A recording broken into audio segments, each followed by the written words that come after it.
Okay, good evening and welcome everyone. Thank you so much for joining us for another wellness webinar series with Jefferson Health. My name is Sarah Breckbill, and today I will be serving as your program facilitator and will help present your questions about signs, symptoms, and treatment options for erectile dysfunction to our panel of physicians. We'll also discuss the importance of not delaying care during the COVID-19 pandemic.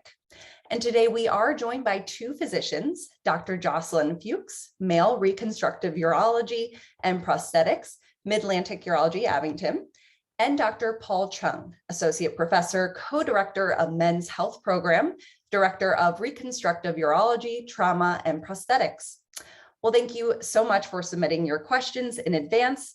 And if you have any questions throughout the discussion tonight, for those joining us on their computer or tablet, at the bottom of your screen, you will see an icon that says Q&A. If you don't see it, maybe just try moving your mouse around a bit and it should appear. But please go ahead and select that Q&A icon and you can enter your question in the text box. Your questions are not public. They will only be seen by myself and our panelists.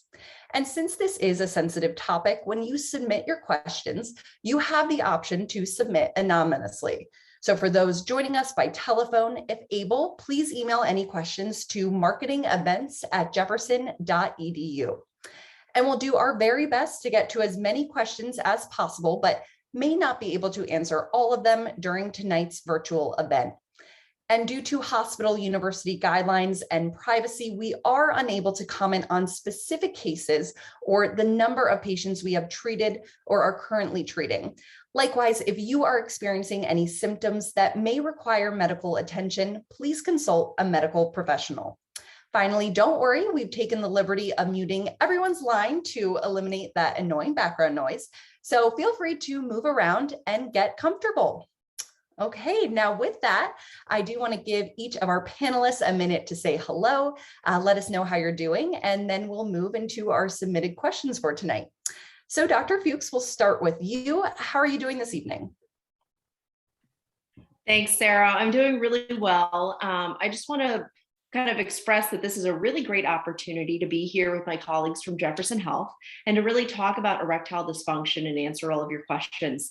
Now, we are still in this pandemic, but I do believe that there is a light at the end of the tunnel with vaccines. So definitely don't be delaying any care. We do have protocols in place to keep everyone safe and keep everyone healthy. And I'm really looking forward to all of the discussion tonight. All right, thank you so much. And thank you for that really important reminder not to delay care. All right, so we'll turn it over now to Dr. Chung. How are you doing this evening? Thanks, Sarah, for the kind introduction. I'm also doing really well and great to be here. And I really just can't emphasize enough what Dr. Fuchs mentioned. We have a great team here at Jefferson and we're able here to help you. It's really important to take part in regular screening so that we can do preventative care.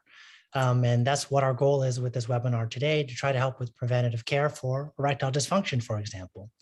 And it's really important that you maintain good health because it's essential for you. If you're not healthy, you're not going to be there to help your family as well as your friends. So we here at Jefferson are to help you. Okay, well, thank you both so much. And I think it's time to get into the questions. So let's go ahead and get started. Dr. Fuchs, I'm going to kick it off with you for the first question. So can you take us through the steps a urologist takes in treating ED? And maybe you could tell us about the first option for treatment. So that's a great question, Sarah. I mean, I think in general, the first step is always really recognizing that there is an issue to start that conversation. So we first have to define the problem. So ED or erectile dysfunction is really the persistent inability to achieve or maintain an erection that's good enough for sexual intercourse. It's a really sensitive topic to discuss, so it's difficult to bring up, and that can be a serious obstacle in seeking evaluation. Because it's such a private matter, it can feel very isolating in experiencing it, but it's a lot more common than most men would like to think. 1 in 5 American men older than the age of 20 will experience ED at least once in their lifetime. And then specifically, if we look at men who are over the age of 40, 50% of them will have some element of erectile dysfunction. So my first step is always getting a good gauge of what your individual concerns are. Is it difficulty getting an erection, maintaining one? Is rigidity the problem? Is there some angulation, or is reliability of getting and maintaining the problem? How long has it been going on, and what might be contributing or causing it? Because once we can identify these things, then we start assessing what we can do to change or improve and reach the goals that we're trying to get to. If there is an alterable culprit, then let's find that and work on that first. We review your medications, any lab work. I always do a physical exam as well. And everyone's situation and goals will be different, but a common very first treatment option will include oral medications. This is a class of drug that is called the phosphodiesterase inhibitors. Examples that are very familiar to the general public will be things like Viagra, Cialis, Levitra, Stendra, and Staxin are a little bit less well known, but they're all in the same family of drugs. So as an ED specialist, I always like to reassure you, we can get you a rigid erection with some sort of treatment. It's just how far do you want to go to get there? But that's kind of where we start.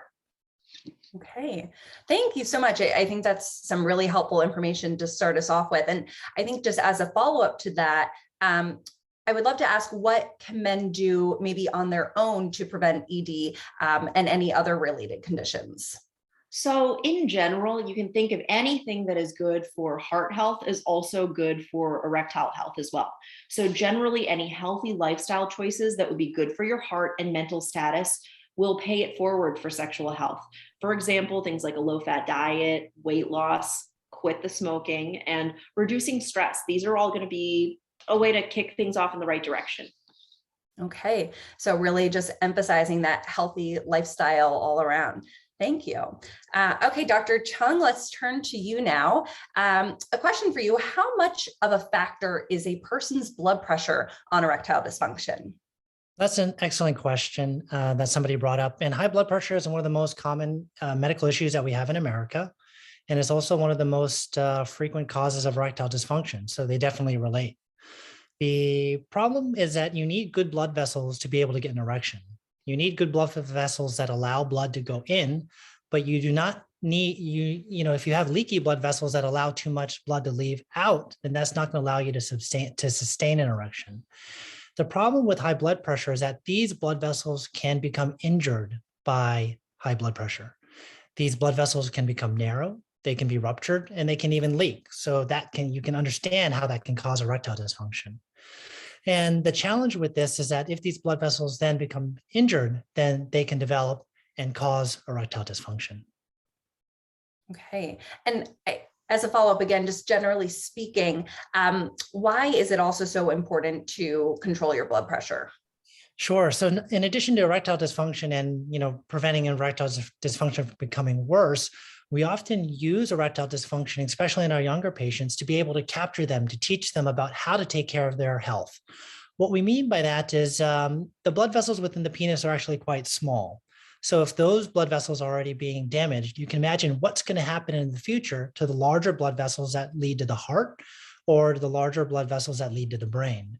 So when the blood vessels to the heart become clogged, then you get a heart attack. When blood vessels to the brain become clogged, then you get a stroke.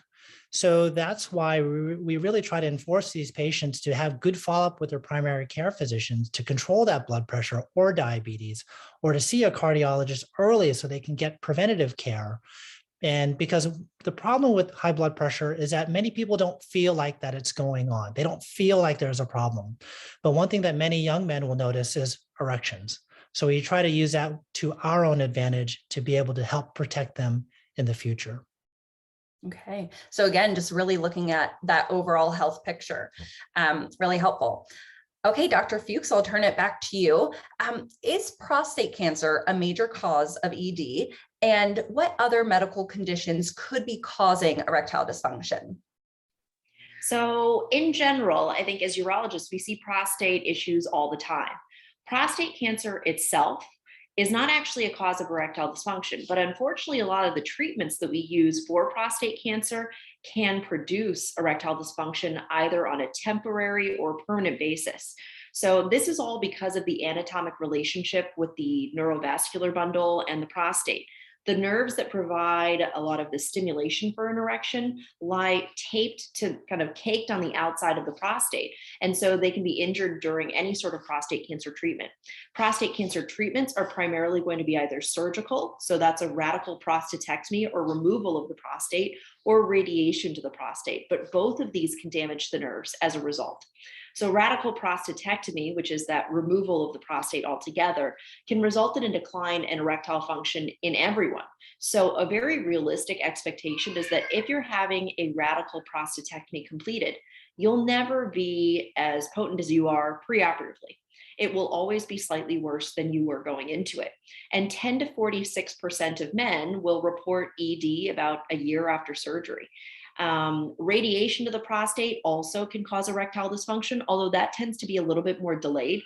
So that's due to microvascular damage in up to 50% of men. I mean, when it comes down to it, this can also occur anytime you have treatment for colorectal cancers as well, just because of the general neighborhood that you're working.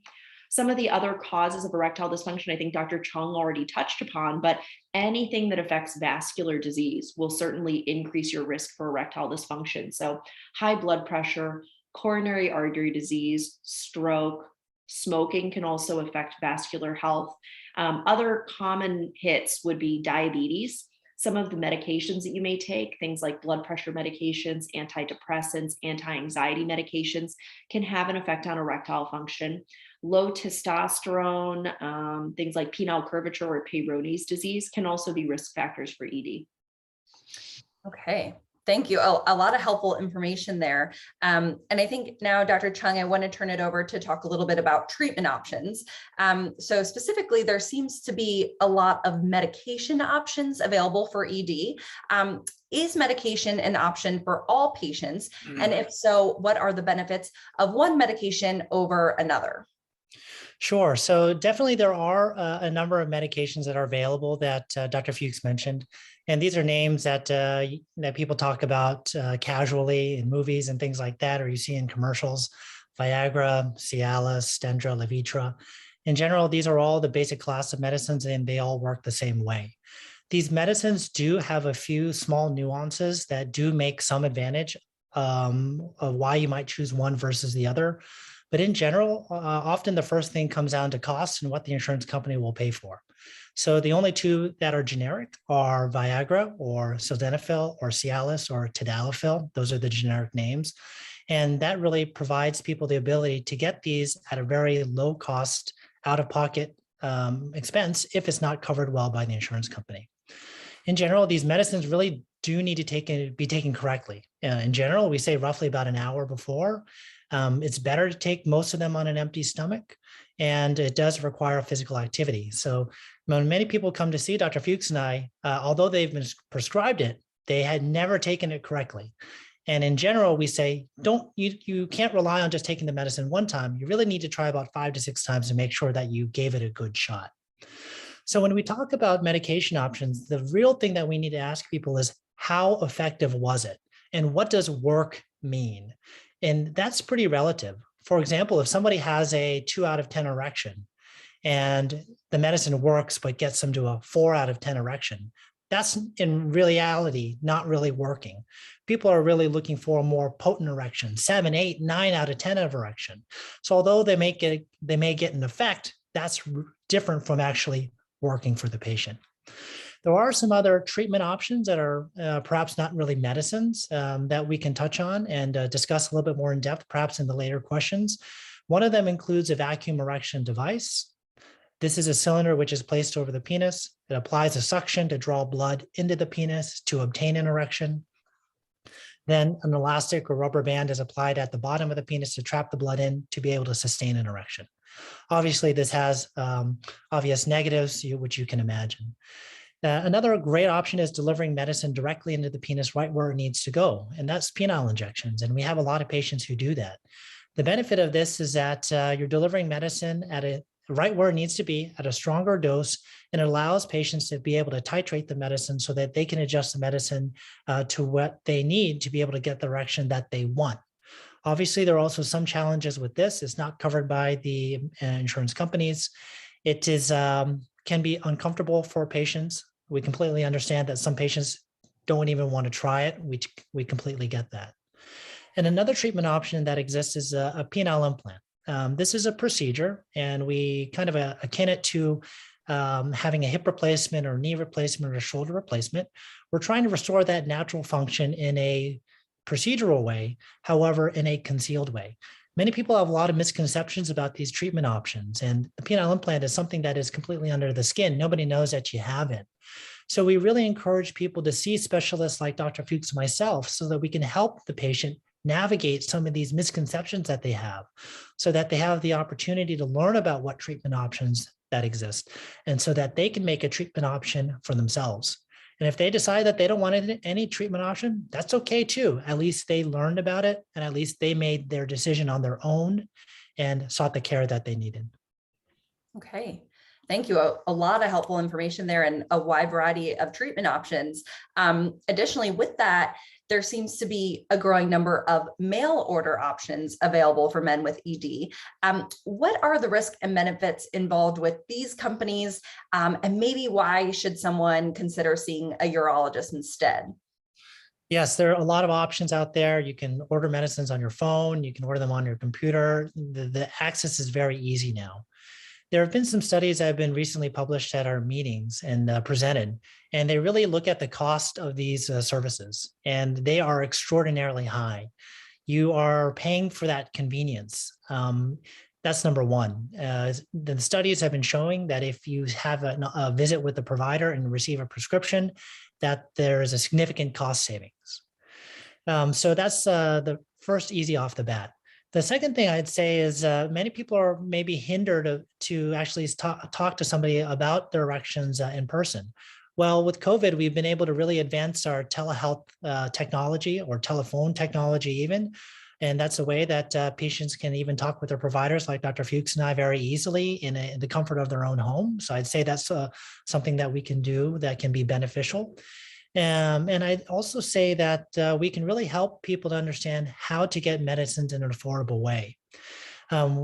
Patients don't understand that pharmacies are often like car dealerships. They all charge different prices for the medicine, and they don't know how to navigate that. And the online services aren't going to help them navigate that. So seeing providers will allow people to be able to get the medicine in the best way possible. I'd also say that there are a lot of other things that can cause erectile dysfunction, and we don't have enough time to talk about all these points, but curvature of the penis, that can't be assessed easily by these online companies. Some people, they need further testing, such as testosterone testing. They need penile ultrasound testing to really understand what the blood flow through the penis is like. They want to know why they have erectile dysfunction, and that's not something that you're going to be able to get virtually. So those are just some of the reasons why I think it'd be beneficial for people to be able to see us. And I think if someone feels uncomfortable, I'd just start with a televisit. That would help to build that rapport with the person. And then you can follow that up with an in-person visit if they wanted. Okay, thank you. And thank you for bringing up that televisit option as well. I think that's a great alternative, as you mentioned, but a lot of great and valuable information in there for our attendees, certainly. Okay, we'll turn it over to Dr. Fuchs now. Would you be able to talk to us about the Phoenix shockwave therapy, and does it really work? So, I think just for the general attendees, because maybe not everyone necessarily knows what we're talking about or referring to, the Phoenix shockwave is a form of at-home penile shockwave therapy. So this stems, and I think that we have to have a conversation first about what penile shockwave therapy really is and what the basis for that is before we can even really talk about Phoenix. But low intensity penile shockwave therapy is kind of what we're referring to here. This was first reported in Europe probably in 2010, and it's not FDA approved in the United States technically, but this treatment is being offered widely. So you may see advertisements for it. I think some of the brand names for these programs would be things like Gainswave or E-Wave locally.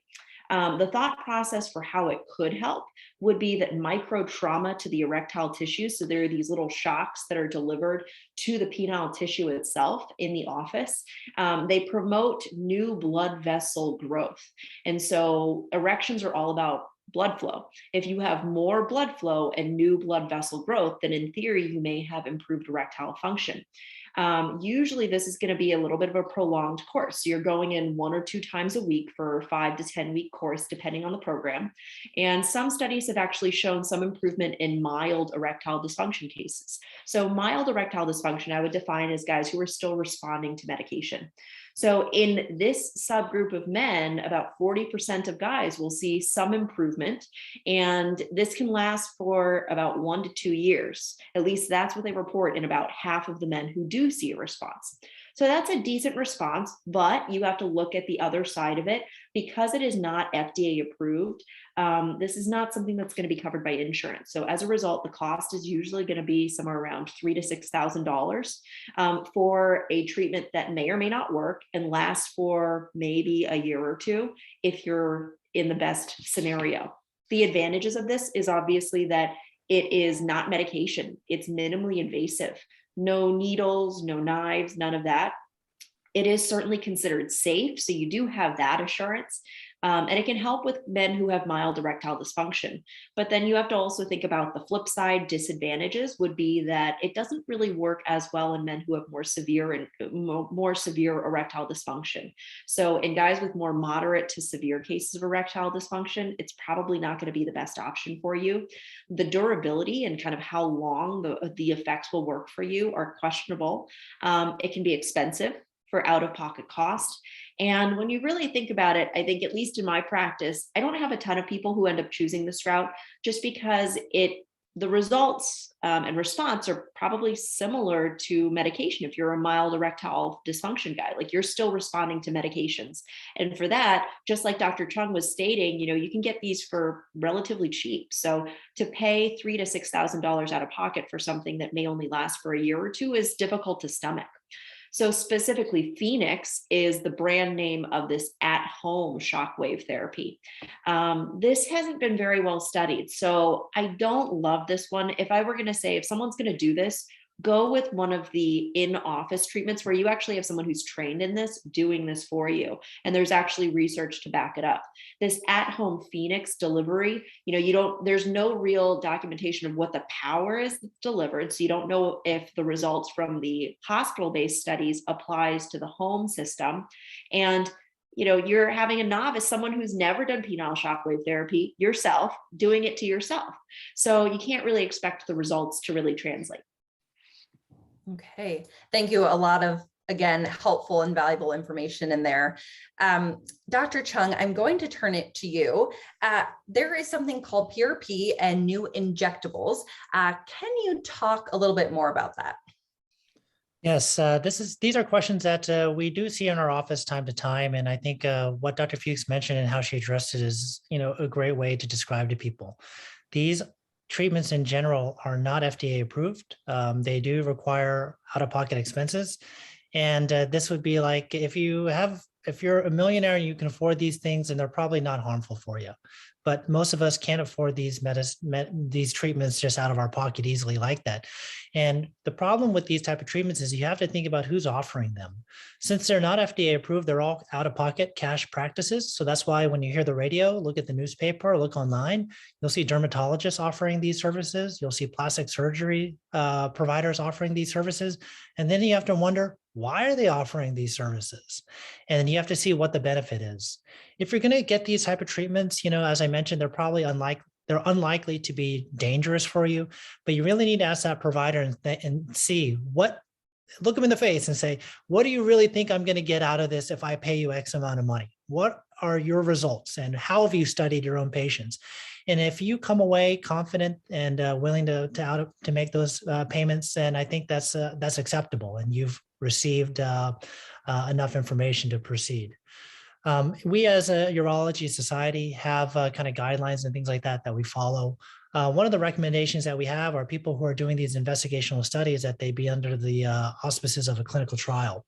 So we hope that with clinical trials, we'll have more information and then hopefully that'll allow insurance companies to be able to support the use of these, but it's still too early.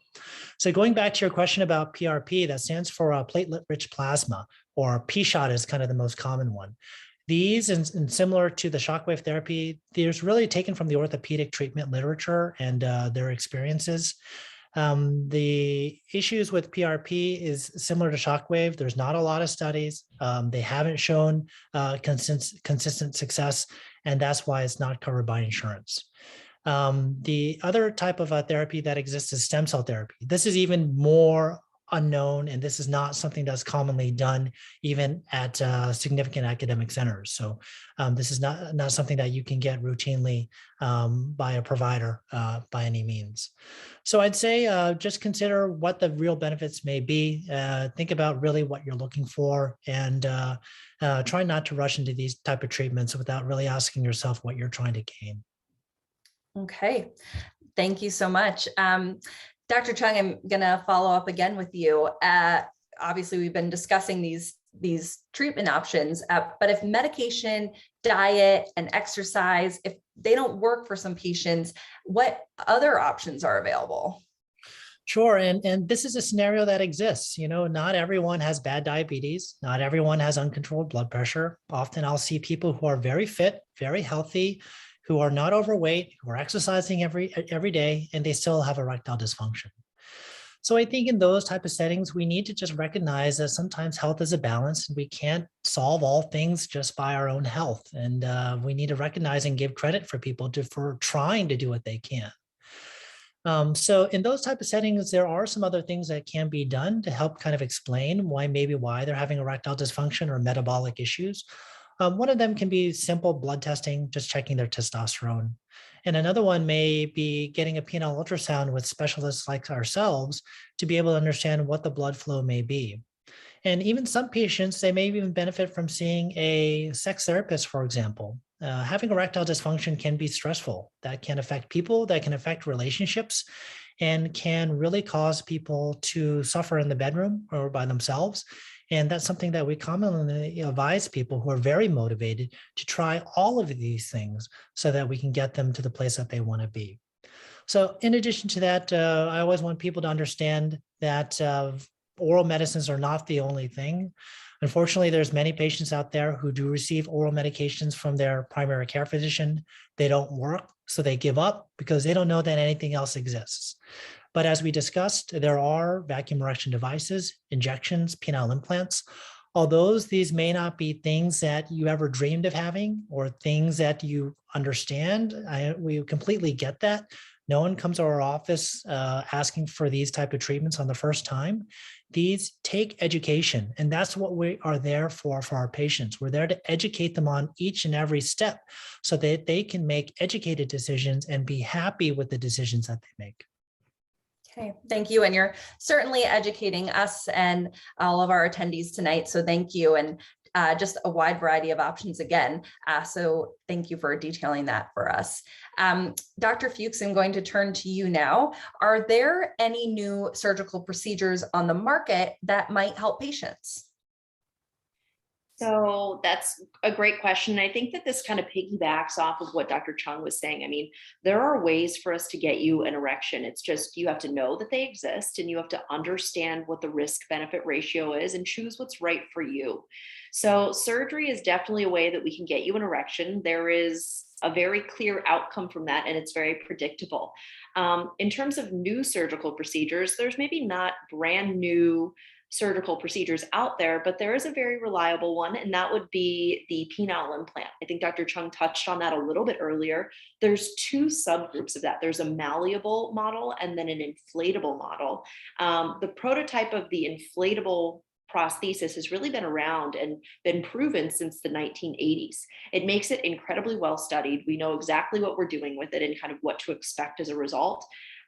So I wouldn't consider it a new surgical procedure because it's been around for such a long time, but they're always giving new tweaks and new bells and whistles, let's put it that way.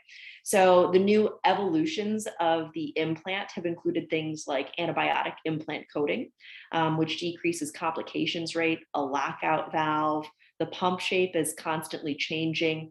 And really in the next several years, there may even be Bluetooth models that are out there and offered. In brief, just to give you an explanation of what we're talking about, the inflatable penile prosthesis, which is really the most popular option in my practice, is made up of a pair of cylinders which go into the penile shaft. Then there's a pump, which is inside and completely internal within the scrotum, which is how you control the whole system. There's also a reservoir, which is a little bit smaller than a silver dollar pancake, which kind of sits in your lower belly that you never really know or feel about, but is a place for saline to be stored. The way that the whole thing works is it's a hydraulic system, and you squeeze the pump that's inside of the scrotum, which you can't see to the outside world, but you feel for it and you squeeze it, and it brings fluid into the cylinder. So it creates a rigid erection that way. It stays that way until you so choose to release it. There's a little release button on that pump that you then press when you're done, and it draws all of the fluid out of the implant. It goes back into that reservoir, that little silver dollar pancake, and then the penis goes back down to this natural, flaccid, soft state. So one of the most common things I get from patients is, well, what are the potential side effects? And that's a very important question to ask. I think that the main thing to understand is that this is a surgical procedure. So there is definitely post-surgical recovery associated. I usually tell guys, that first week, you may not like me so much because you're going to be pretty sore. It's a sensitive area. And that first week, you should really be taking it easy. That second week, you may not hate me as much, and we start being friends again. Weeks 3 through 6, you do continue to recover, but you can't do anything like heavy lifting or strenuous activity or exercise. And then when 6 weeks comes around, I teach you how to use it. You really start to get familiar with the whole thing, and then it's off to the races. So that's post-operative recovery. Other risks long-term with the implant is that you have to consider it is a machine, it is a hydraulic system. So just like any other mechanical thing, like a car, it can break down. The typical lifetime on one of these implants is like a reliable car, so about 7 to 10 years. Sometimes you do need to have a repeat implant in the future if you wear it out, and good for you if that's the case. It is an implant as well, so there certainly is an infectious risk. However, with that new tweak of antibiotic coating options, that lifetime risk of infection has really come down to less than 2% lifetime. It may sound like a lot, but there's definitely a reason that some men will choose this, and it's a good option for them. And those are going to be the men who want a permanent solution to erectile dysfunction, those who have maybe failed some other treatments and are really looking for an end-all be-all fix to the problem.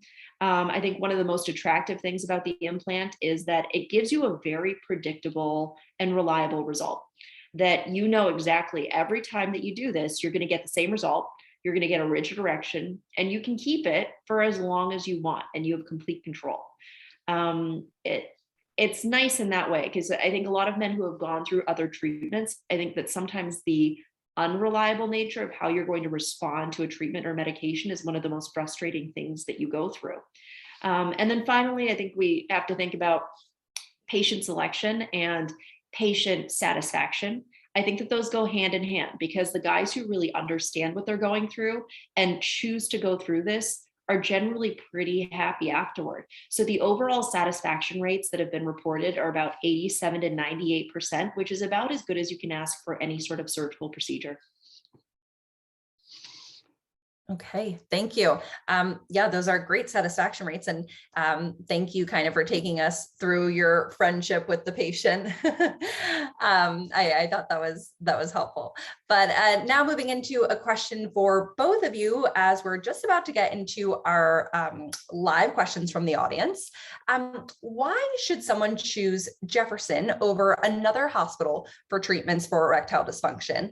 And Dr. Fuchs, let's go ahead and start with you again.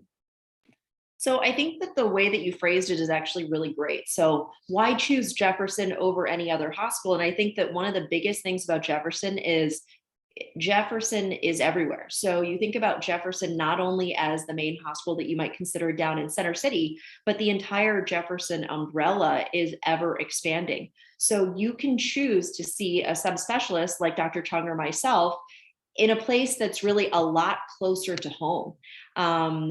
The expertise and a full evaluation, counseling, and treatment is something that you can get without going too far from home anymore. Within this growing network, you can seek consultation and receive care from a urologist who's really even subspecialized in erectile dysfunction like us.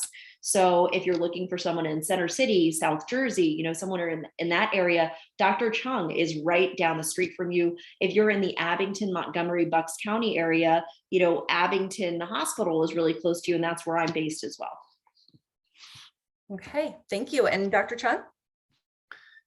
Yeah, I think those are all excellent points. And I think I just want to emphasize what we mean by subspecialty care. Dr. Fuchs and I were both urologists. We both have done urology training, but that's not what we focus on. So Dr. Fuchs and I have spent additional time after residency focusing on men's health issues such as penile implants, urinary incontinence, broken penises, curved penises, all sorts of different types of penises. But those are things that we actually really specialize each and every day. So that's one of the benefits of seeing a provider like us at Jefferson, because that's what Jefferson offers. One of the challenges with that is that with problems that people may have are some people really have complicated cases, and they need to see someone who can not just do their procedure or guide them through the process of getting treated, whatever that may be, but also to be able to deal with any of the complications and so forth that can happen afterwards. And that's where having a very strong network system like Jefferson can become helpful. And I just wanted to end this section with just one kind of statistic. When we're talking about penile implant procedures, which is a great way to help people with erectile dysfunction, there was an excellent study, which I think actually Dr. Fuchs had done and been part of. But when you look at the statistics, the majority of penile implants that are performed in the United States are actually done by people who do 4 or less penile implants a year. You would never let anyone work on your roof who only does 4 roofs a year. That's not the type of care that you're looking for. Just to go back to that study that was performed, the remaining 25% of studies were done by a minority of reconstructive urologists like ourselves. So that's the kind of specialty care that we're talking about, because you need special care not just at the beginning to talk about what you want, but to be actually to execute it and to make sure that it goes well. Okay, wow, really interesting study there. Thank you for bringing that up. All right, so before we take our live questions, I have one final question for each of you. What are your goals for patients seeking ED treatment? And Dr. Chung, I'm going to kick it off to you. Sure. When people come to see me, I really want kind of 2 things from them. One is I want them to kind of be open about what treatment options exist. Obviously, we didn't go into too much detail about the treatment options, but we know that they sound different than what you ever hoped for. We know that they're kind of not what you expected to hear, perhaps from Dr. Fuchs and myself, but they are real, reliable, studied options that have been existing for decades and improved upon decades. So we really want people to kind of be open about them and give them a chance, at least give them a thought, and we can help them to feel comfortable about anything that may make them feel queasy. And Dr. Fuchs and I, we also have a large network of patients and patients who've been through these type of treatment options, and we can always help patients get connected with each other, kind of as a team support, so they can learn from each other. Because many patients may say, Dr. Chung, you're 40 years old, you don't have one of these. How do you know how it works? And I say, well, you're exactly right. Well, why don't you talk to one of our patients who's been through it so that we can help you with that? And I think the other thing that I really try to get patients to focus on is what they want from their quality of life and what they're looking for, and really looking deep down and not just being turned off by something that they're not familiar with, but looking deeper to see what they want and what they're willing to do to get there. Okay, thank you. And Dr. Fuchs? Yeah, I think Dr. Chung is 100% right about everything that he said. I think that we all hope that for our patients. I honestly, I wish that more of the patients that I see would ask me about what I can do to really help them. I think that starting the conversation is really what I hope most, because I think that's where everything really starts from. And I ask every man that I see about their erections as part of their urology screening, their men's health screening, and their history. But that's only the ones that happen to walk through my door.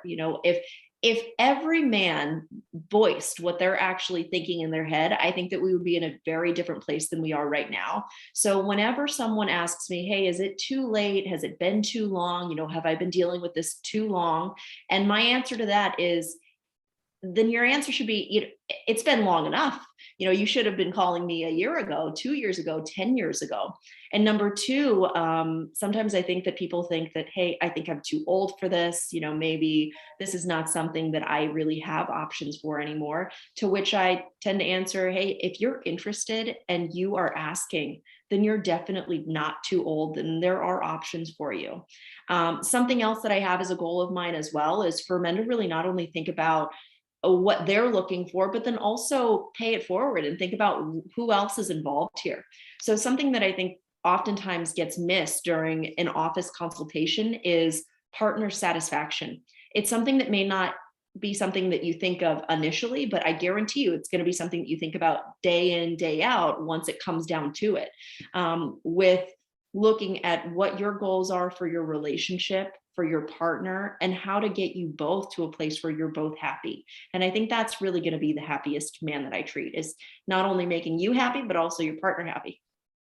Okay, thank you. And, I think just the message to keep in mind is starting the conversation. I really like that. So thank you. Okay, now with that, let's get into our questions from the audience. And we've definitely received quite a few already.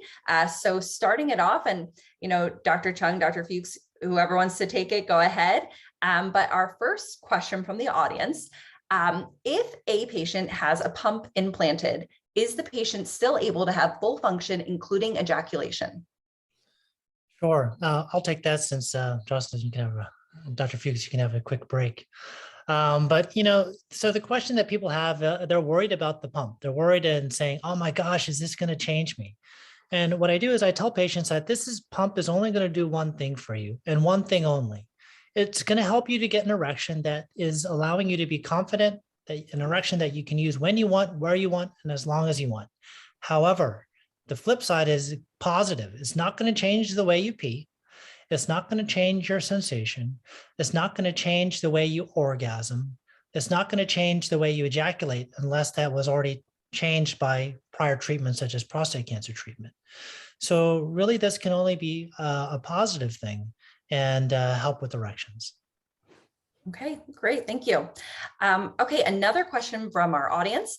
Is there any association between spinning and ED, as in a Peloton bike or any other frequent cycling?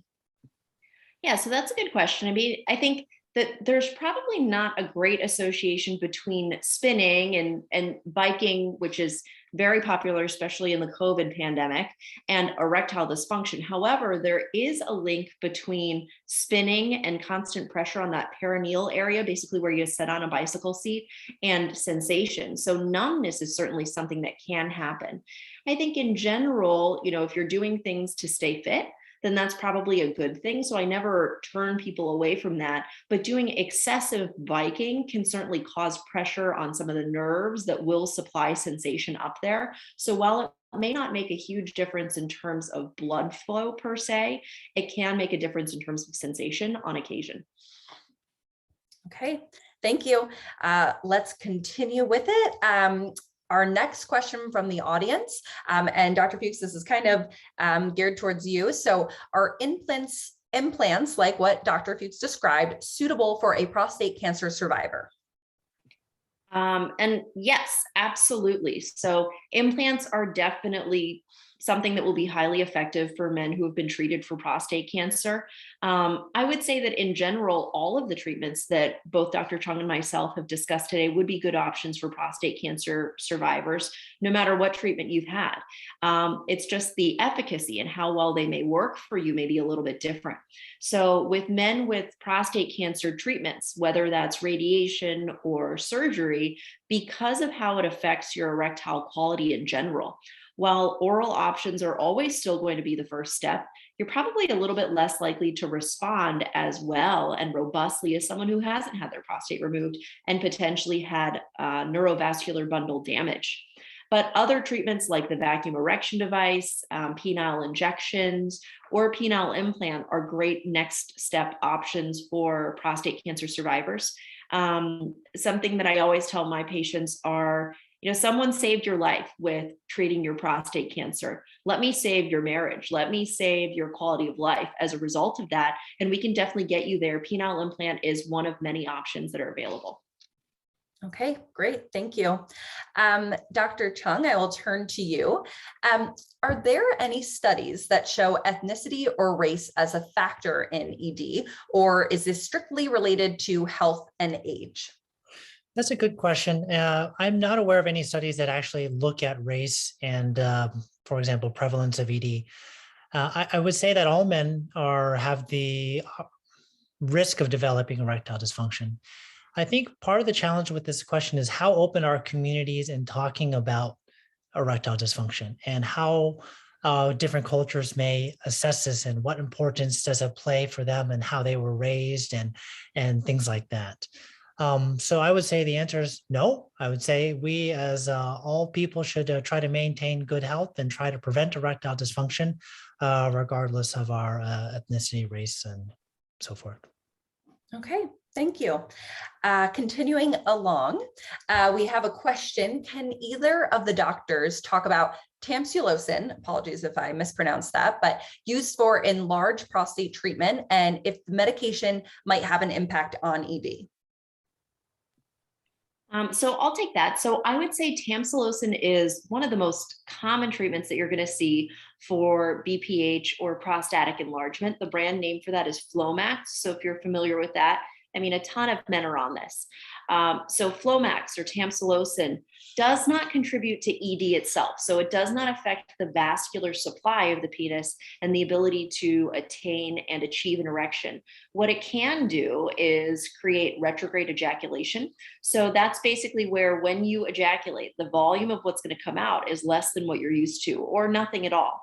But it should have no effect on your erectile function itself, sensation of orgasm, or anything like that. So it's something that you should discuss with your prescribing urologist, but really oftentimes it's more the shock of seeing that change if it's unexpected rather than the loss of ejaculation in general. I tell guys, honestly, it shouldn't make a difference unless you're trying to get someone pregnant. And most men who are going to be on something like Tamsulosin are probably potentially beyond that stage in their life. Okay. Thank you so much. Another question regarding pump implants. Is time a factor in patient satisfaction? As in, if I wait too long to get the implant, will I be less happy with the results? And either one of you can take that. Sure, that's something that we commonly face in our practice. You can imagine that size is important to any person, right? People want to be who they are and who they were. One of the challenges of what we face is that many people who come to us with erectile dysfunction are having other competing factors. Those factors could be curvature of the penis, which can cause change in shape of the penis or length of the penis. People can be prostate cancer survivors and had their prostate removed, which can cause shortening of the penis. During that time, people can have diabetes, high blood pressure, weight gain, and that can cause enlargement of the tissue around the penis, which can make a more appearance of a shorter penis, but perhaps still completely there, just buried underneath the skin.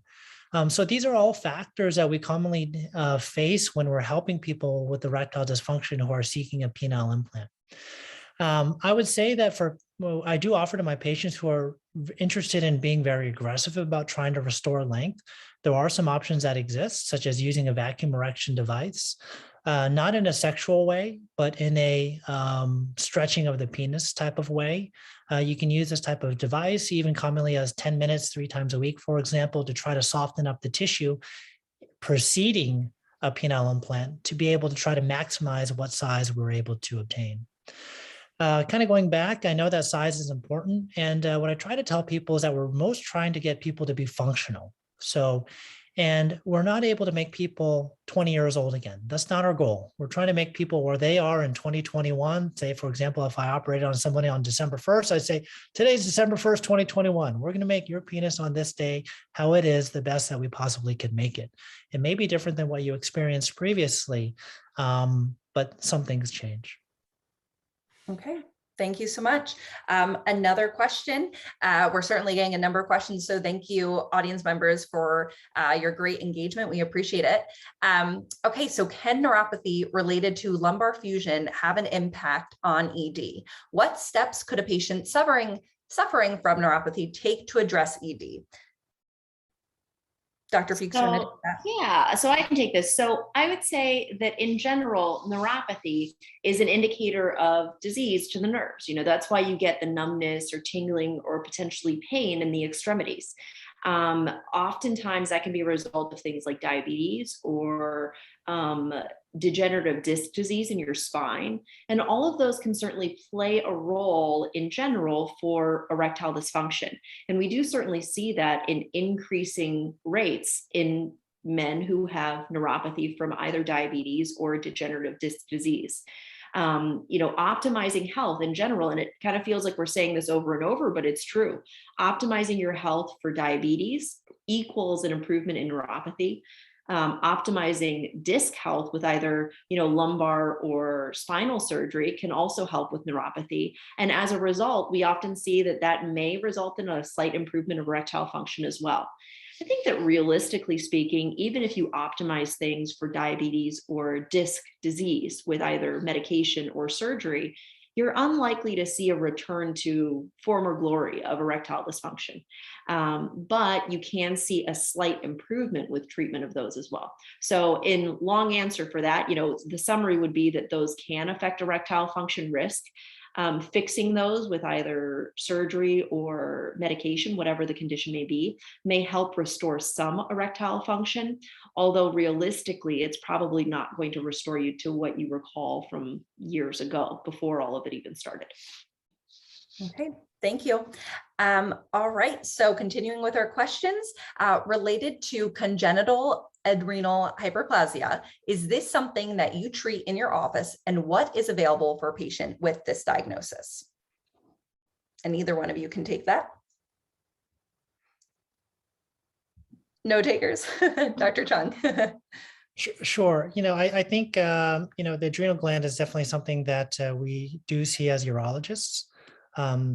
Perhaps there might have been more to this question stem that somebody was thinking when they typed it. So if they have any clarifications, feel free to do so so that we can better understand your question. But definitely we as urologists, depending on our specialty and what our surgical techniques are, we can definitely help people with congenital adrenal hyperplasia. And often these type of illnesses that people may have or often work together with an endocrinologist as well. So I think the answer is short, and short answer is yes, we can help people with these, but perhaps there might have been for some further clarification on how it may relate to erectile dysfunction that they may want to clarify. Okay, all right, we'll see if that comes through. In the meantime, we have another question. Are there any implants that improve natural blood flow to the penis?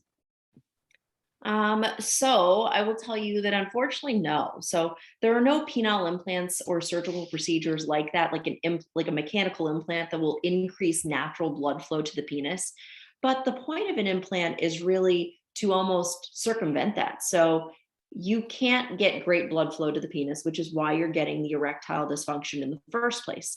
And when other treatments have failed at restoring that blood flow, the penile implant just kind of takes that completely out of the picture.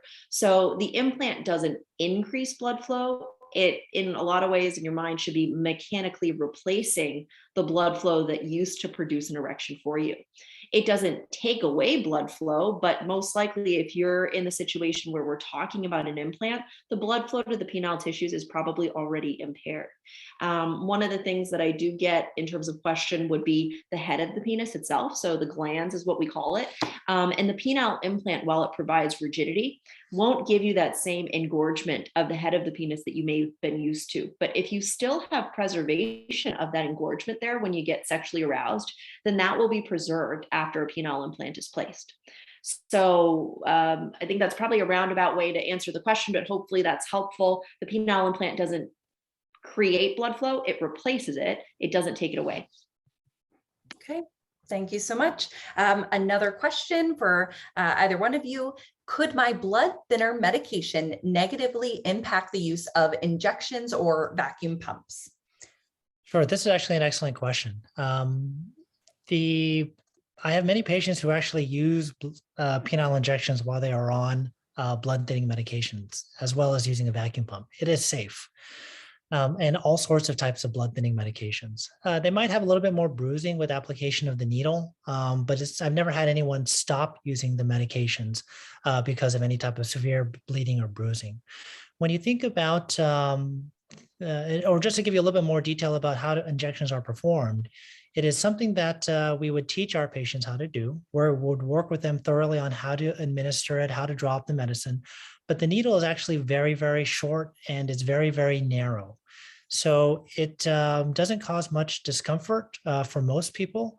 And because of the small caliber of the needle, it's also less prone to causing bruising.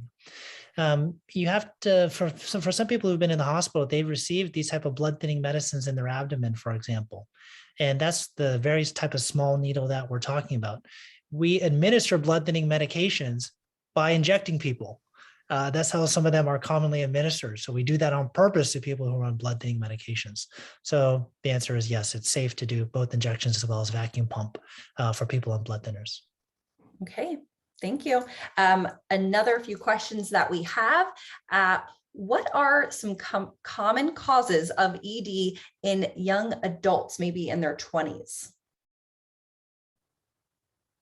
So I can take that. I mean, I think that in young adults who are experiencing erectile dysfunction, I think that there's probably a couple different things that could be playing a role.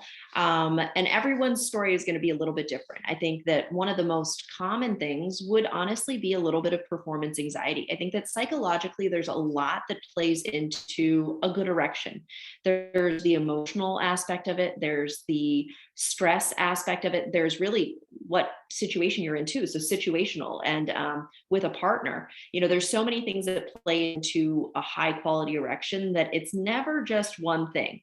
But in a younger guy who has probably less medical issues, I think that life events and life stresses are likely to be a big player there. Another thing in younger guys specifically that I'm looking at would be hormonal abnormalities. So things like low testosterone or alterations where your hormones are just a little bit off. Another possibility would be things like a history of trauma. So if you've had significant pelvic trauma in the past, that can also disrupt penile blood flow. That's less likely, but is certainly a possibility in the younger set. Another thing that is less well thought about is smoking. So smoking affects overall blood flow, and it has the tendency to clamp down on blood flow, including to the penis. So smoking cigarettes can do it. Smoking marijuana can also really change your testosterone profile as well. So smoking on all counts can affect your erectile function. So those are the things that I'm typically looking at. Medications are always something that I look at as well. So any antidepressants or any anti-anxiety medications are also something that we see in the younger set sometimes. Okay, thank you. Really informative there. Another question we have, can Viagra be used in conjunction with heart failure medication? So, as we've kind of heard throughout the topic is that many patients who have cardiovascular disease are also going to have erectile dysfunction. I would say, many of these medicines that our heart patients are taking can actually cause erectile dysfunction, especially the medications that affect blood pressure. So for many of the patients, the short answer is yes. The more complicated answer is that if you have any concerns, we will make you go see your cardiologist to make sure that you have the physical performance, to tolerate sexual activity, because sexual activity is often the most type of strenuous active activity that people are going to have. And that's how you hear stories of people having problems with medications. So one of the challenges, or so for people who have acute onset like angina or chest pain, they will need to take nitrates, for example. Those need to be very carefully taken with medications for erectile dysfunction. You need to really understand that they can cause side effects with used too closely with each other. So for some patients who have complications with cross medications, sometimes those patients may be good for penile injections, for example, because therefore they don't have to worry about the cross reactivity of those oral medications. Okay, thank you. And we're just going to take a few more questions here, but we definitely have some more coming in.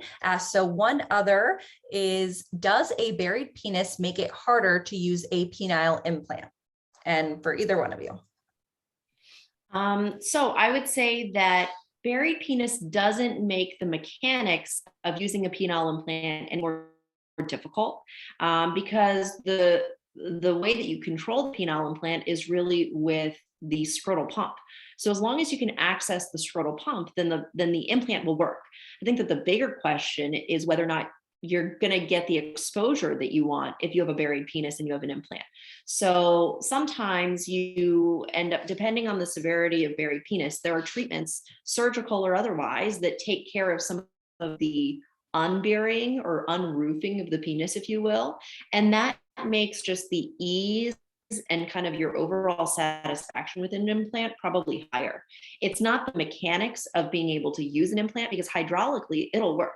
It is a hydraulic machine, so it will work mechanically. It's just the exposure and kind of use of it for penetration is something that may be affected by the buried penis itself. And that's something that maybe has to be addressed at the same time or even beforehand. Okay. All right. Thank you. Another question. Let's see our next question here. What advice do the doctors have for naturally increasing testosterone? Sure. So first, you have to get your testosterone checked to see whether it's normal or not. That would be the first thing. That can be done with a simple blood test. However, it's very important that this type of blood test be done in the morning. It doesn't require fasting, but it needs to be done in the morning. The reason is because testosterone is actually cyclical, meaning that it's highest in the morning and lowest in the afternoon. So that you don't want to get fooled by checking it late in the afternoon and see that it's low because it's naturally low. So for people who are trying to naturally increase their testosterone, they really need to work on diet and exercise, because many patients who have low testosterone may have high fat percentages. For people who do really meet the criteria of low testosterone, we would recheck their blood tests to confirm that it was low, and also to get some secondary labs to identify why it may be low. There are a variety of ways that we can replace testosterone. There are oral medicines, there are creams, there are injections that are available. One of the things I do want to caution people about replacing their testosterone is that too often do we see people who are interested in maintaining their fertility actually receiving testosterone replacement, and that is bad. What happens when you receive testosterone as a supplement, you are telling your body that you don't need to make any more testosterone. Well, it's important to know that 99% of your testosterone is made in your testicles. So you're telling your testicles don't function. The problem with that is that your testicles also make sperm.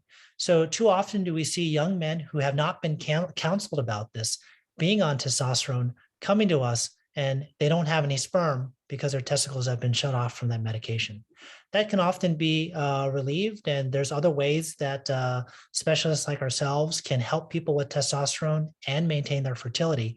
So that's why it's important to see providers who are specialized in this, not a doc in a box, and not an online salesperson. Okay, thank you so much for all of this information tonight. We've had quite a lot of questions and just some great information, so thank you both. Now we are just about out of time, but I do want to give you a final opportunity for any comments you may want to share. So Dr. Fuchs, if you would like to start, feel free to leave any final comments for the audience. I mean, I think that probably number one, thank you for everyone for tuning in, because I think that this is a step in the right direction for everyone, really just educating ourselves and opening the conversation. I think that one of the final comments I would make would be to reiterate that. And it's don't be afraid. Don't be ashamed. Don't feel alone in what you're going through. You've taken the first step by really learning a little bit and educating yourself. This is not something that you should feel alone about. This is something that many, many men are going through.